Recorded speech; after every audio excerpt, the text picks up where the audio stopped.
Hello guys, कैसे हैं आप? ठीक हैं? अच्छा, मैं जब दुबई आया ना तो मैं बीमार हो गया एकदम से बहुत ज़्यादा। तो भी मुझे बुखार था। और ये सामने मेरे दोस्त बैठे हैं, ये इंडिया से हैं।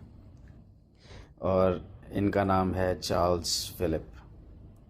और जब इनको पता चला कि मैं बीमार हूँ तो इन्होंने एक बड़ा ही अजीब काम किया। इन्होंने पता है क्या अजीब काम किया? ये आपको दिखाता हूँ। ये देखें, ये पूरा ये भरा हुआ था खाने से, खाने की चीज़ें, इतना कुछ मेरे। बल्कि इन्होंने मुझे कॉल की और इन्होंने जब पूछा तो मैंने इनको बताया कि मेरी तबीयत ऐसे है।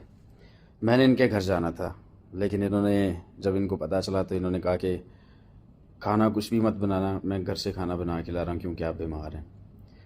तो ये घर से बना के लाए, इनकी वाइफ ने बनाया जो मेरी बहन है। और आपको मैं बता नहीं सकता कि मेरी भावनाएं कैसी हैं इस वक्त।